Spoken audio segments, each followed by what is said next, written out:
Tonight, from London, a unique television experience. For the first time, leading personalities from the theatre, television, sport, politics and Fleet Street have gathered for an audience with Dame Edna Everage. And among those present for this glittering occasion are Joanna Lumley, Ted Moult, Marjorie Proulx, Tessa Wyatt, Susie Quattro, the Marquis of Bath, Jill Gascoigne, John Conte, and Hazel O'Connor. And Stanley Baxter, Madeline Bell, the Reverend William Badley, Shirley Williams, Ned Sherrin, Rula Lenska, Nigel Dempster, Lord Longford, Frank Ifield, and Simon Williams. And now, ladies and gentlemen, the Barry Humphries Conglomerate and London Weekend Television proudly present the First Lady of World Theatre, Melbourne housewife, mother and megastar, Dame Edna Everage.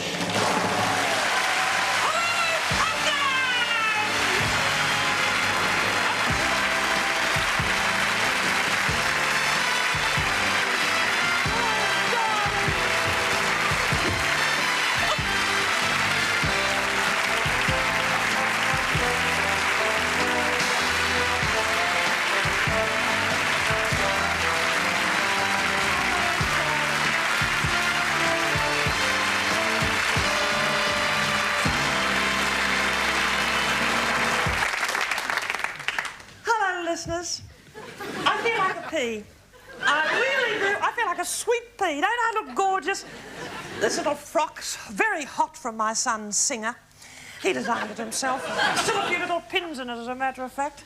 But it is gorgeous and soft and summery and chiffony, no matter what time of the year or in what part of this funny old war-torn world of ours you're living in at the moment. I know that a lot of you, particularly in the studio audience, are wondering what the dickens you're here for tonight.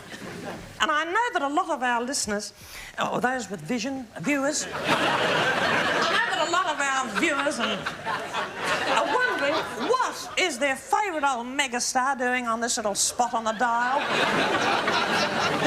What's our lovely Dame Edna doing on this channel, you're wondering? And the reason is very, very simple. I spend a lot of time being a modern person in meetings. I'm always in a meeting. When I have people ring, I just say I'm in a meeting. I was in a meeting the other day with some of my, what are they called? Little people, little consultants, my little marketing people. And they came up with some pretty spooky statistics. They said to me, they said, you know, you don't just appeal to discriminating and discerning people, Dame Edna. They said, you also appeal to people like London Weekend viewers. And I thought to myself, I must make myself available. I must heed the statistics of my market research people. And that's why I'm here. I'm making myself quite simply available and accessible. Access Edna was the name we nearly gave this funny little experimental show, because that's very much what it is. And you know, what other superstar would put themselves on the line like this? I mean this modestly. But can you think of a single other woman in my position who just come out into a studio with a whole lot of little mini celebrities studded all over the and, you know, little familiar faces and little not so familiar faces too. And just absolutely subject themselves to relentless interrogation. Tonight the cameras are going to be poking and probing in little parts of me that have never been poked or probed before. It's a risky sort of a thing to do, but I don't mind. Because we Australians are like that. I happen, incidentally, to be an Australian. We're an open type of person. My life is an open book. But there are some little things, there are little nooks, little crannies of my personality that have never been probed properly. And if you should ask a little question tonight, because questions is the name of the game, the bottom line, to use a little phrase I've picked up, the bottom line is question time. And you might just ask a key question here tonight that could unleash, goodness me, disclosures. There are going to be some bombshells. There are little things I've been hoarding away, and I thought I'd never be telling them, but I've got a feeling I'm going to be tonight. I have little, almost, horrible things, but I don't mind. I feel, you know, things between me and my gynaecologist, I'll put it that way. I will. So I don't think... I won't be doing all the talking tonight either. 99% of it perhaps, but no more, because I believe that there should be a little margin for you, darlings. There really, really should be. So without any further ado, I think I should just throw it open. And as little Bette Midler says, fasten your seatbelt. I think it was Bette, one of those wonderful people. So it's sock it to me, audience, please. Question times? Yes? Dame Edna, welcome back. Hello, darling. Hello. On behalf of all us lucky possums, we'd like to know where you've been. You mean since... Since last we saw you here. Oh, yes, I have been keeping a pretty low profile. Hello, and should we know you? Should we? What's your name, darling? Simon. Hello, Simon. Of course, isn't that awful, Simon? That's Simon D. I wondered what had happened. Anyway, Simon, you're a little survivor, and so am I. You know, that's my new word, survivor. Everyone's a survivor. Simon, I have not been flaunting myself of late because I believe in just occasional little exposure such as this. I believe in just suddenly appearing. Don't you think a lot of superstars, you see them all the time? I've been around, mind you, flitting in and out, little headscarf on in Fenwick's in Bond Street. I've been poking around some of the shops. And it's weird. It gives me a spooky feeling. It gives me a spooky feeling because people don't recognise me. You know, they just think I'm an ordinary old, funny old superstar. They don't realise who I really am. That's where I've been mostly. And I've been working on some of my little things, my other little book or two, and photography I'm into. As you know, little Diane Keaton is taking snaps all over the place now. Linda McCartney, Gina Lollobrigida was the first, wasn't she, listeners? And I've taken it up because I'm doing a book called The Compassionate Camera of Edna Everage. I'm going to take pictures of disadvantaged people, mainly. In fact, I was hoping to take a few little pictures of you tonight, but a studio audience. But that will make up a wonderful book because it'll be moving. People will say, oh, you know, these are documents. They're not just photographs. They'll say they're documents and statements. I'm hoping people will say that of my work. So I've been active in so many fields, Simon. This is a fragmentary answer to your question. I could go on. If I hope to. For about 55 minutes. Please. Oh, Frank. Frank Ifield, you adorable Australian. A little hand for Frank Ifield.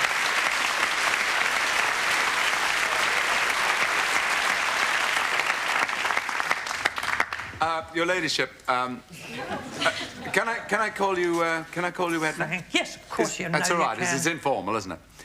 We've all heard you sing, and we've all been astounded by it. And I was just wondering, two questions, in fact. Who taught you to sing, and whether you got your money back?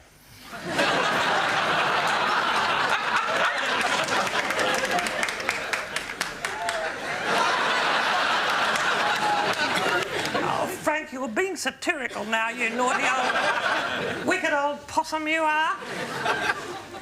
Now, I am a self-taught artist. I haven't had official formal training, Frank. I won many years ago in the 1950s in Melbourne, where I come from, which is a gorgeous little place. You know it, Frank. Oh, I know well. I won the Lovely Mother Quest, and it was not a singing thing. It was just a naturalness. It was an award for naturalness. And I think I'd still, and I say this, I hope not without too much conceit, I think I could still win it. Because I'm a natural person. I am. I'm a very, very natural, straightforward sort of a person. And I think some people can learn to sing, but mine is a totally untrained voice. And I see you looking at me with disbelief, Frank, but it is an untrained voice. The very first time you sang, though, I mean, did you... Is this the third question, Frank? No.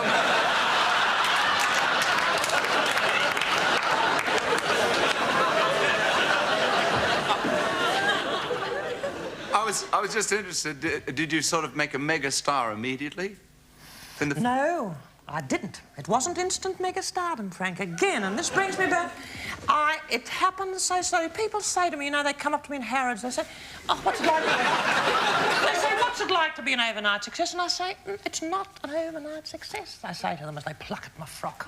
I say, you know, it's something that we do. We work on year after year. We polish, we hone, don't we, Frank? But you're still honing at your talent, aren't you? I Aren't you still polishing and buffing away at that little gem that was given to you so many years ago? Yes. I see a gorgeous little man here with a little dog collar on who was tweaking at the sky a minute ago. Question from you, darling? Dear, Your Grace, we all know you're one of the world's most marvellous communicators. If I ask you to preach, what would be your text? Oh, goodness me. This is the penalty, I suppose, for an unrehearsed show. I think I should say, and I think it would be a silly and a empty, hollow kind of a show, wouldn't it, if there wasn't a little bit of depth so kindly, if I may say so, introduced by a little person of the cloth there.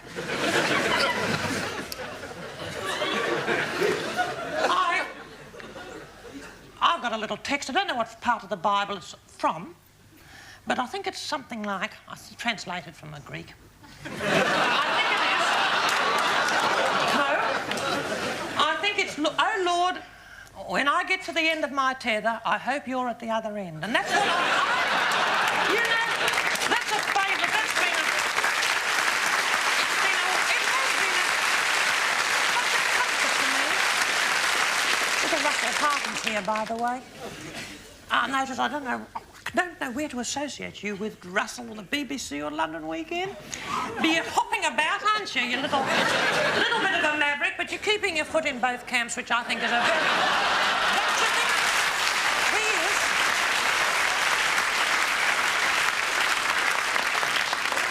he is? He is, and you know, one of my first appearances on television in Britain was on Russell's show. And he's got a lovely way with a lot of people don't get the point of view.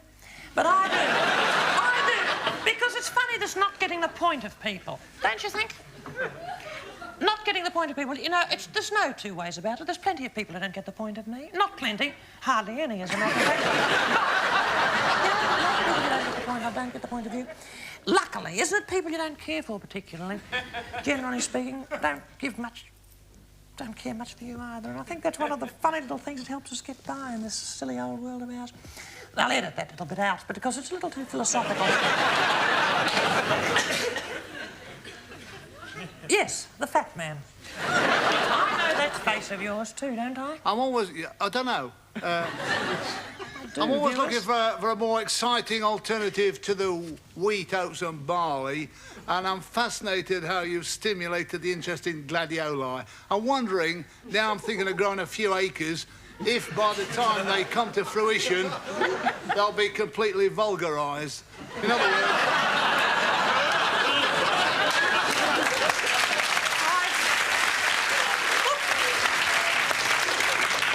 Oh, darling.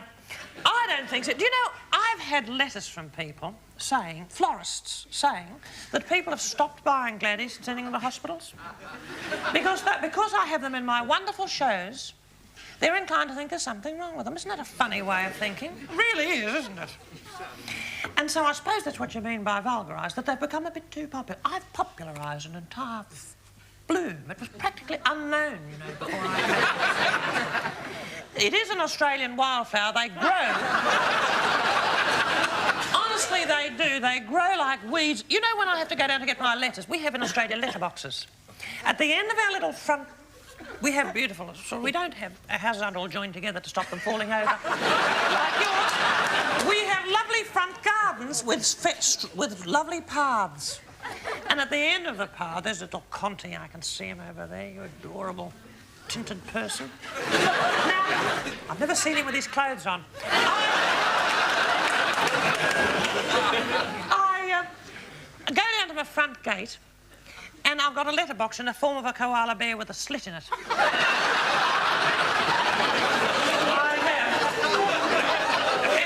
To see if there's any mail, little offers and counter offers, you know, little London What's Name television, all these people clamouring, Arts Council begging me to take over this and that. And I have to hack my way through a forest of gladdies, I do, because overnight they grow up. I feel like the Sleeping Beauty surrounded by these things. I don't know how you'd grow them. You've probably got green thumbs or whatever. I thought there was a secret language which I don't know about. Well, there is. I think you've got to love a flower. Just as you've got to, if anything's going to grow, if anything's going to prosper, I think even a little relationship with an audience, I think there's got to be the feeling of a certain amount of warmth and niceness about it, don't you? I think niceness is the bottom line. It is. It's the name of the game, isn't it, Your Grace? I think it is. I really do. I think it is. And flowers feel it. I know that. I've seen Glads giving me a funny old-fashioned look when I have when I've not been in the mood for them. I'm not always in. Look, I've got alternative flowers here. I never thought that'd happen. Trust London Weekend to get it a bit wrong. Incidentally, don't you love this set, viewers? Apparently it's based on Mussolini's lounge room, I believe.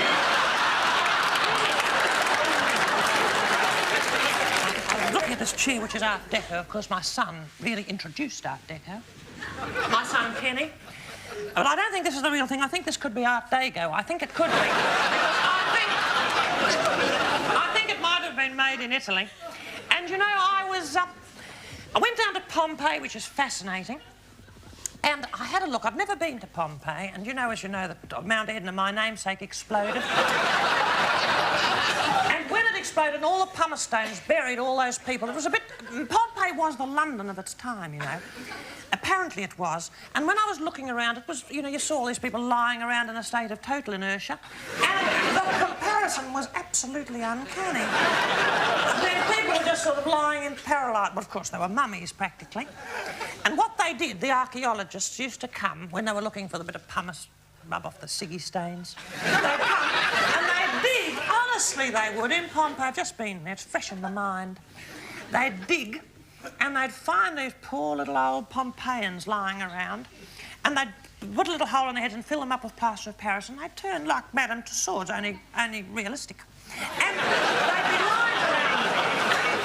And it occurs to me, wouldn't it be spooky? Oh, isn't it a horrible thing to say? But wouldn't it be ghastly if Hampstead exploded or whatever's the nearest volcano to here? I think it is. Mount Hampstead is an extinct... Well, it's thought to be extinct, but I think it's dormant. I think it is. It blew up, the pumice stones came over here, and we were all buried, and centuries, millions of years later, people dug us all up. They'd wonder what the dickens we were doing, wouldn't they? They would say you were there. They'd say, what? Oh, it must be a religious service. They'd say these people are worshipping a goddess, and they would... But you know... They wouldn't be too far from the truth either, would they? Don't know how I got onto that subject. Hazel. Have you ever fallen foul of this business, i.e. stripping for fame or the casting couch? Stripping for fame? Well, look, I have been approached. A person did approach me. A person who runs, I'm not going to say it, it is a place in Soho, and it's supposed to be quite, you know, rather a sort of high-class type of a place. And he did ask me to be an attraction there. And I said, Paul, no. I said,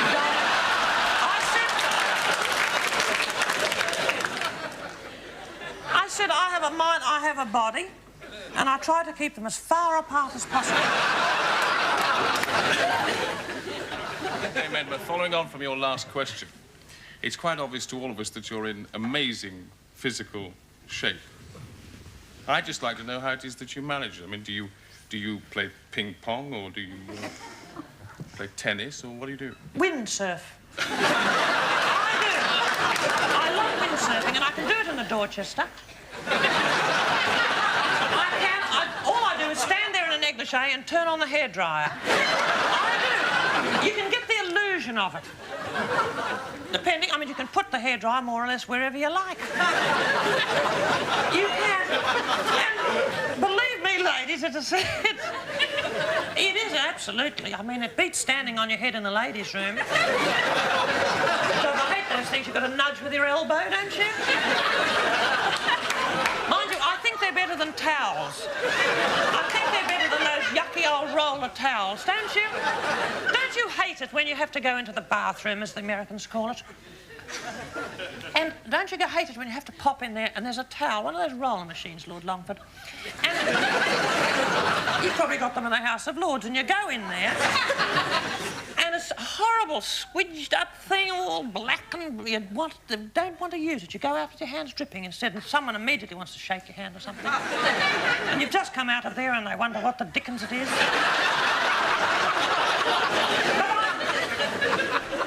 I prefer the little rush of hot air, but I'm a windsurfer, and you know, it's within that my health comes from. I don't have time for a bit of jogging. Jackie Kennedy and I used to do a lot of jogging. I introduced her to that.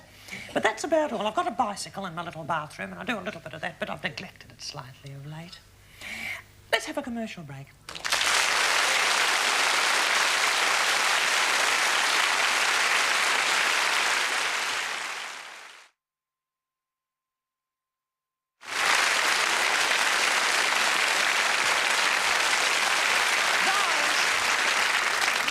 Been informed that the ratings are soaring for this show. And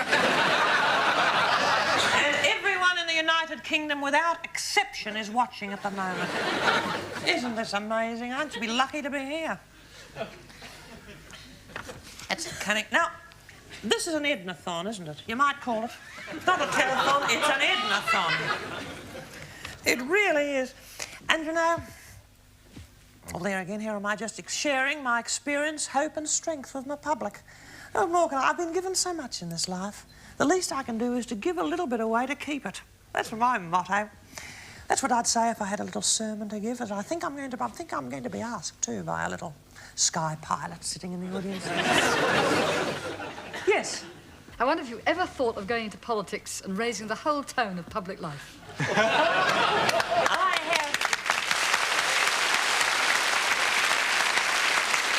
You know, you've got the Iron Lady in power in England at the moment. I'm more or less the aluminium lady, you could call me. Or the Formica lady, perhaps. Because though I'm tough, I'm a little bit of softness about me, and I think I'm a bit too soft and a little bit too caring. I think a little bit too soft, a little bit too caring to go into that hard old world of politics. In my job, you see, I have to be aloof from politics. So many people model themselves on me. I see women in the street. It's almost like I think, oh, what's that mirror doing there? It's women.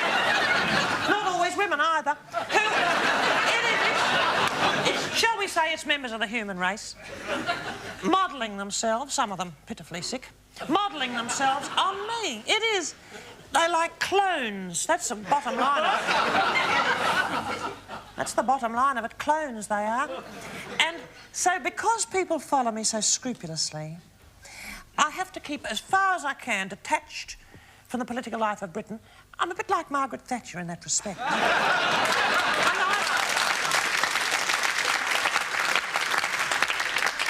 But I'd be called in for an emergency. I would. I'd be a bit like sort of a Kissinger figure in the background, and people would say, oh, I bet Dame Edna was behind that bit of legislation. You know?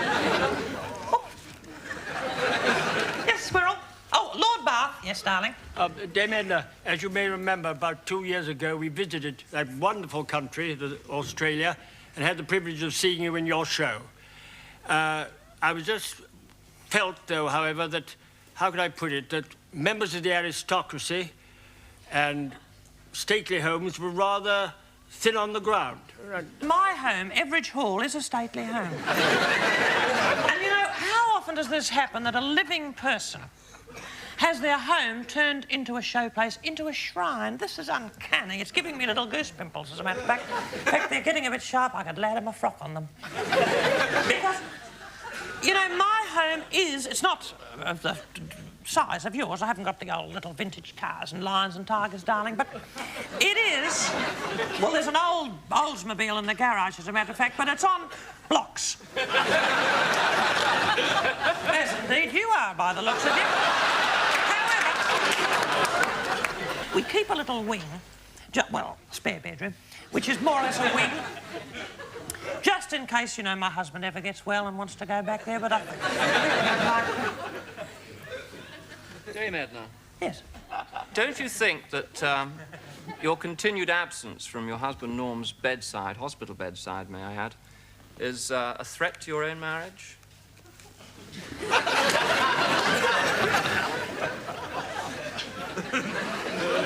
You know, when I said I wanted any question you cared to ask me. I was hoping that the subject of Norm wasn't going to crop up. Because things are not as they have been with my husband, and this is a funny little spooky bit of the show that's coming up now. Because my husband has been in touch with legal people. And there's a silly little document that's been served on me about desertion. Now, I think this is tragic, that the Everage marriage is on the rocks. And I never thought I'd say that.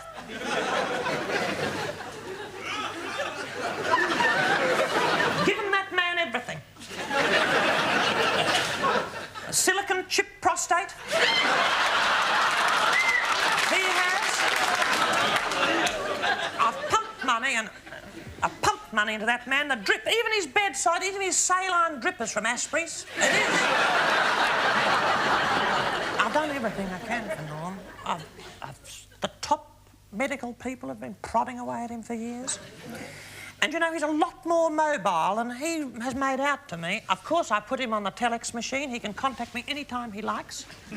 Well, he can't, actually, but I can contact him. And I'm in touch with the sister, and that's, I'm afraid, what probably the main trouble is, because my husband has fallen into the hands of an unscrupulous woman. And I can say this now because I know he hasn't got the telly at his present condition. Nurse Thelma Younghusband is the person who's mainly in charge of the things that happen to my husband at the moment. And she is working on old Norm, and she's been working on his mind. He's a tool in her hands, I can tell you that, Russell. My husband is every night at blanket bath time she works on that man. She's been poisoning his mind against me, and she's been making him write a book. And I hope we can repair this terrible rift, because I'm not, particularly in the present state, because I'm expecting a menopause baby. I have to elaborate that, because I don't want you looking at my figure. It's not going to happen that way. I was in the States and I realised there's got some sort of a bank, a celebrity sperm bank you can go to. Isn't that a horrible thought? But it's true. And you could go there, you could have a Nobel Prize winner's kiddie. Or indeed you could have Warren Beatty's kiddie. Mind you, everyone's had that. However, you could. The fact of the matter is that I was toying with the idea of having this little creature, you know, and I thought it can all be done scientifically. You don't have to change my frocks or anything like that. It's all happening in the laboratories, and there's, and I thrust it into my hand, and there'll be a little bit of publicity. I'll be popping up in little Nigel's column. Hello, darling. I just saw little Nigel then. So let's hope all this works out. But I do object to something that appeared in one of your columns recently about me and my hairdresser on the Costa Smeralda. I feel I should say this, because I've always liked you. I know you're a little fellow Australian. You've worked and schemed to get a few little connections over here.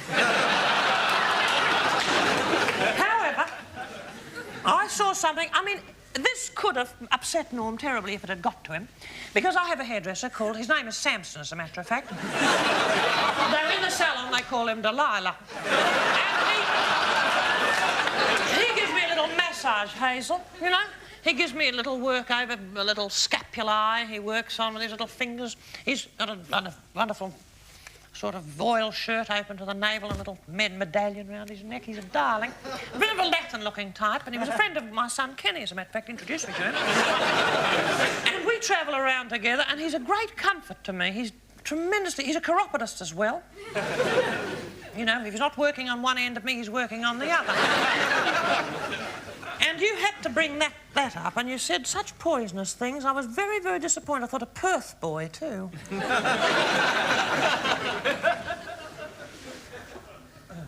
Darling, yes, little boy there. Dame Edna, do you watch Dallas? Dallas watches me.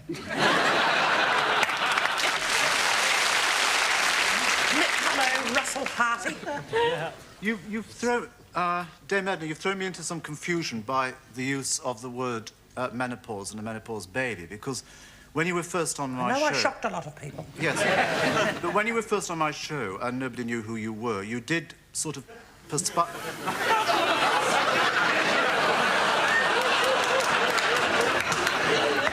You were at that time, I think, in your country called going round Catherine's Corner, and you were sort of glowing a lot at that time, and I thought you probably were suffering at that time. I wonder if you'd like to take this opportunity of thanking me for the kind of help that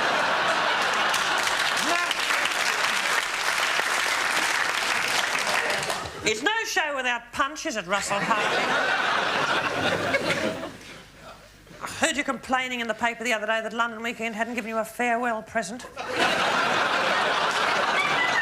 You're into gratitude in a big way, aren't you, darling? You expect thanks for everything. Well, I did thank him, didn't I, viewers? I did thank him. I did say thank you to you, Russell, for doing that little show. You probably were so busy thinking of your question you didn't even hear me. I don't know about those references to something that happens to we women folk. Did you think that was tasteful? I didn't. I mean, I think there are ways of talking about our processes and our drives and our juices, and there are ways you don't. I'm sorry. Am I old-fashioned? I think I might be. Lord Longford. Well, would you agree we ought to take a much tougher line with pornography?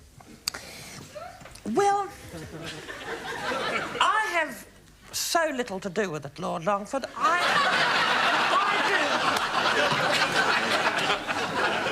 do. Some of it, I must admit, is a bit tame and could be a bit tougher.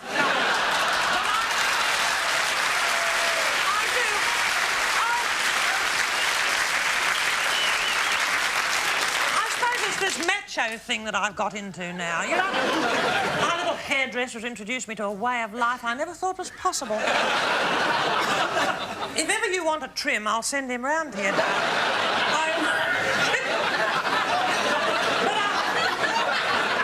In Australia, of course, we don't have a problem with it because we don't... It's not there. People don't even know about it. They don't need it. They've got the kangaroos and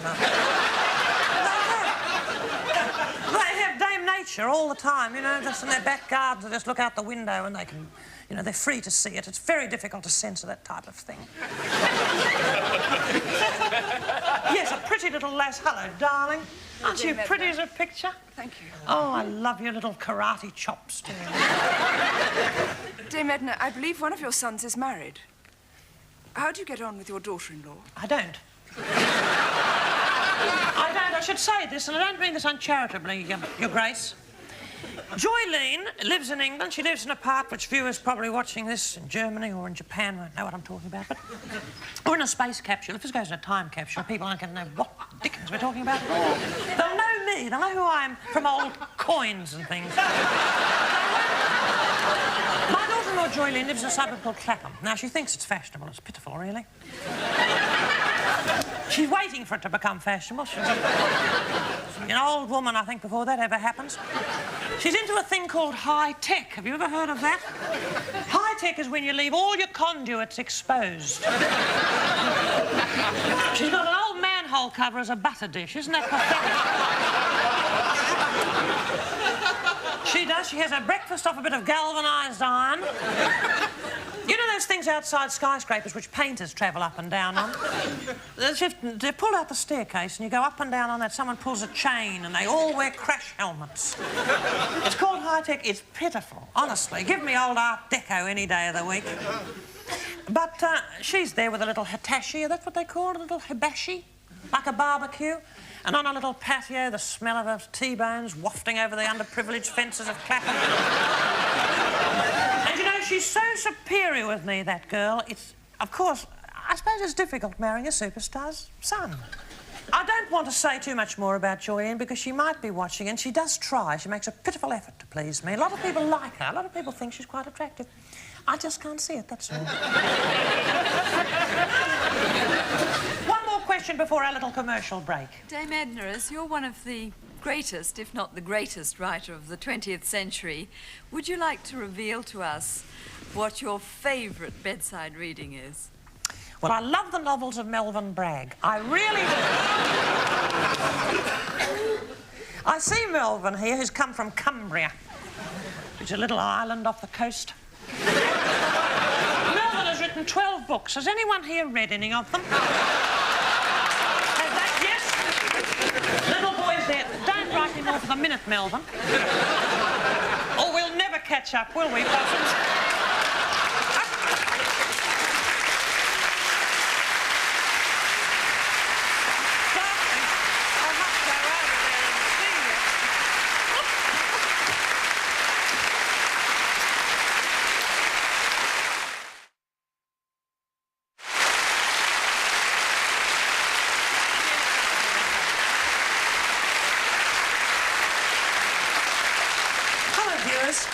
Hello, listeners, too. This is Dame Edna Everage for station identification. This is not so much a show, to use an old Ned Sheeran expression. Not so much a show, but a time capsule. This is going to go into the archives. It's going to be looked at in millions of years' time. It's an interesting thing. It's part of technology creeping into my life. There's a little man nodding there. Nodding off, I think. Dame Edna, in the early 60s, when you played the establishment with an audience of about 7 and only one dress, were times very hard for you then? You've got a memory like an elephant, haven't you? You know, many years ago, there was this little place called the Establishment in London. It was, what was a little cubby hole, wasn't it, designed by Sean Kenny? It was a long, narrow thing. You thought it was the passage to something, but that was it. And goodness me, what a passage to success it was, wasn't it? Because little Ned Sheeran struggled along there for many, many moons. Before he became the ubiquitous figure he is today. And David Frost, of course, started off there. And you know, it was one of my first little starting places, as you first said, and how right you are, Ned, that my following was pitifully small. Have you still got the dress? I've still got the frock, as I prefer to call it. Frock is Australian for dress. And I've still got it.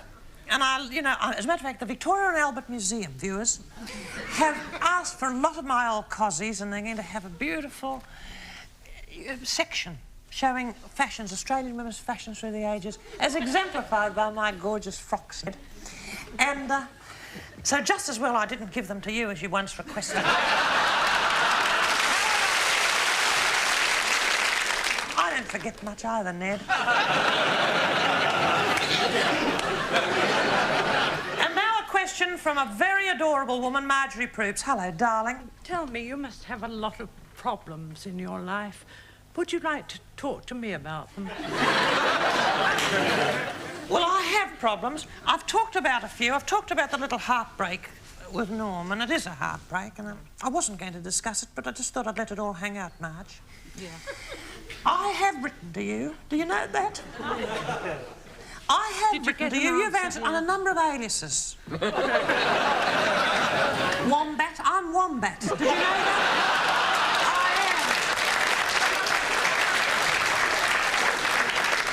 You remember the ones about the hysterectomy? They were all from me. Most of my little queries you said, I think you'd better speak to your medical advisor about it. They're mainly your answers to me. But there are questions about human relationships too, Marjorie. And you know, you've got a sense of responsibility. I can tell that when I read you. And haven't you got your imitators? Who hasn't it so far, unfortunately? On this network. But, as a matter of fact, I believe people do me at parties. Did you know that? You'd think they'd let me know, at least. Can you imagine girls being done at parties and not even being there?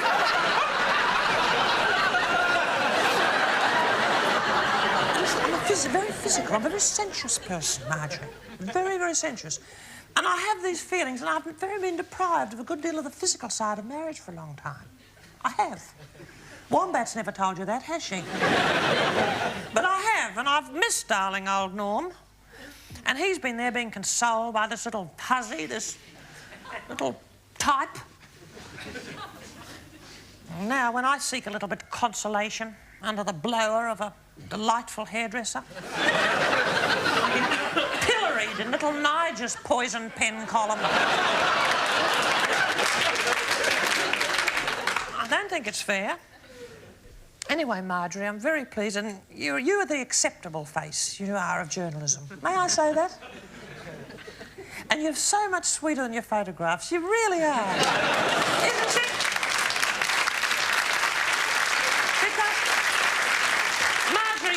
Is grey in the photographs I've got of her. She's grey and black and with little spots all over her.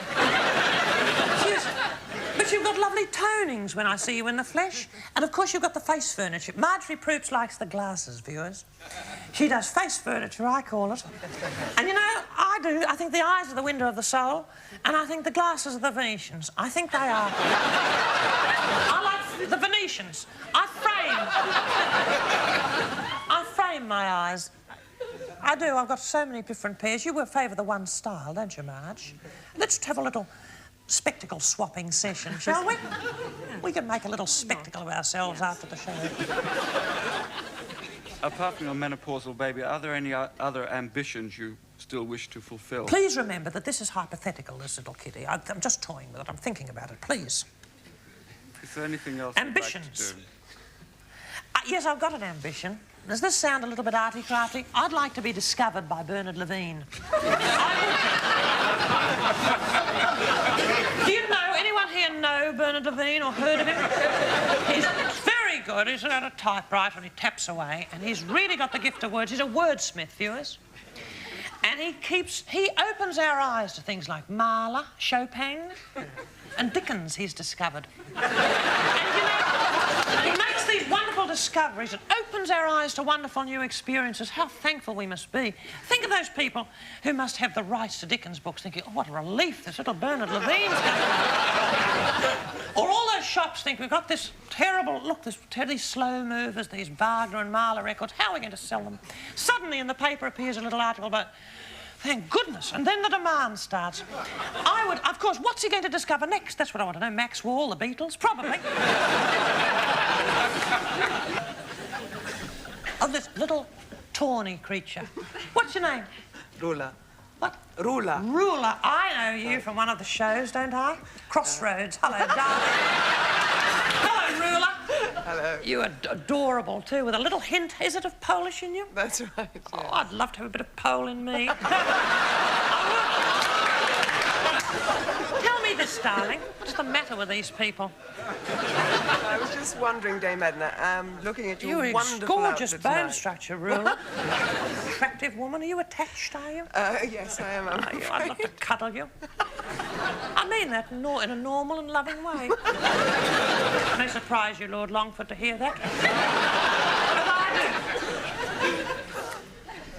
I was just wondering, as you're so obviously a leader in the fashion world, what your predictions are for the 80s. My predictions for the 80s in the fashion field?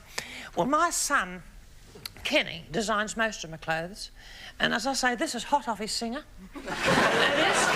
It's this little sweet pea look that I introduced at the beginning of this show that you've been feasting your eyes on. And I introduced the denim look. I introduced the tennis, the sporty look, Rula. And I love that. What's that? A sort of a It's a 20s Brillo pad. Is it? What is it? A 20s thing? It's a 20s flapper dress. It's beautiful. Does it scratch you, Rula? No. My husband calls it my chainmail. He calls it that, does he? What an adorable sense of humour he must have. I think the family that laughs together stays together, don't you? I think so. I must say, whenever I see Norm, I burst out laughing. However, I think we'll be together, don't you? Don't you? Yeah! However, yes, final question. Could I ask you a question about Australian sportsmen? Because you must know so many over the years of the great Australian sportsmen. Why are they so successful and so prominent? What's their secret? I think it's the food, the open-air life, the juicy steaks, the diet, the sunshine, and the total absence of any kind of intellectual distractions. And now, I'm going... Sorry, Australia! I didn't mean to say that. That was me. Please, please. That was me being a bit satirical. I didn't mean that a bit. You know it too, don't you? Rula Lenska, an adorable little Pole, if ever I saw one.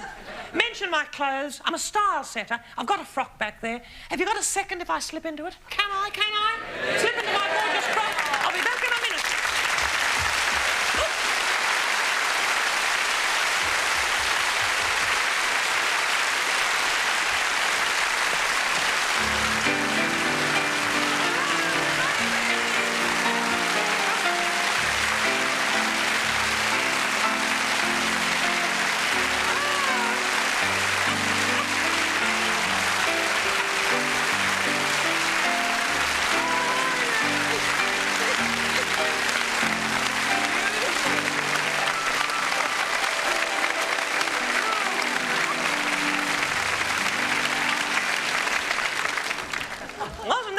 change ruler. Isn't it gorgeous? This is going to be the look. You're going to see women just like this. It's hard to believe, but you are. I don't know how it all started. Goodness knows. I suppose I had a little phone call from little Bo Derrick, practically an unknown. I get the calls. Little Streep. Little Merrill rings me up. Streep, isn't it? It's a funny name when you think of it. Streep, isn't it? Streep. Yeah, can you imagine your gynecologist saying, I'm afraid it's Streep? I think so. It's a bit like that. I don't mean that to speak, but it sounds a bit like a funny thing that could go wrong with you. Not with you, Russell, but with some of us. Little Bo rang me up and she said, one of these days, and I said, I'm sorry, I just can't place you. She reminded me of a little Costa Smeralda meeting of some kind. And she said, I'm doing a show with a dwarf. She said, what to wear.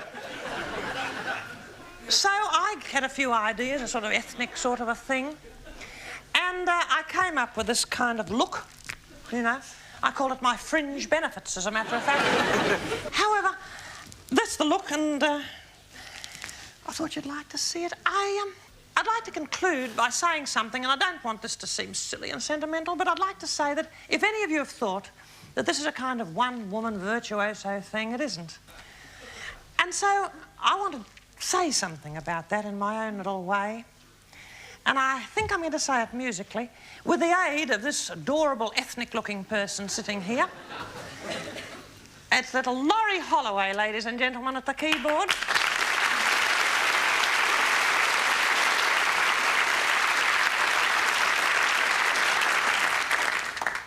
Thank you, darling.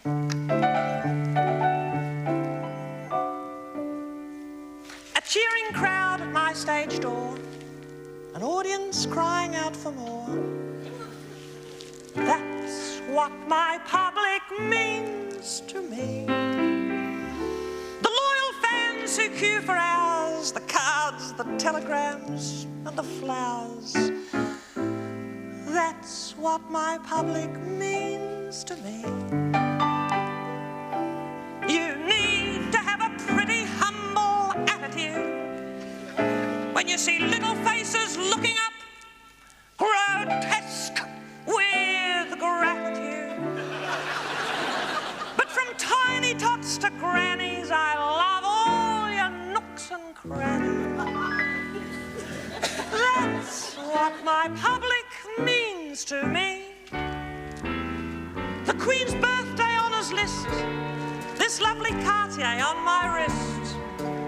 That's what my public means to me. A limousine, a sable coat, the lump that's rising in my throat. That's what my public means to me. Superstars may come and go, but there's no other that folks identify with their own mother. To think there's people in this room who wish they'd sprung out of my womb. That's what my public means to me. The David Putneys on the wall, the royal visitors who call.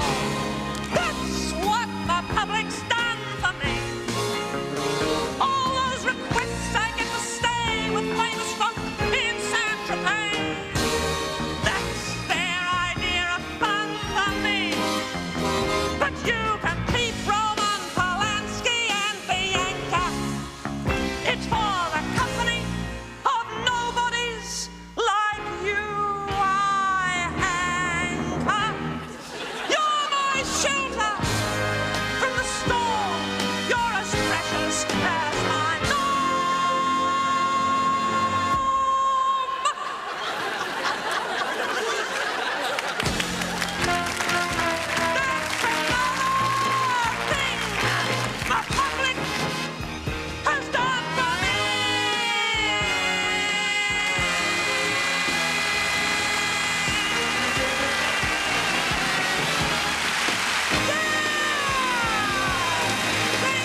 encore.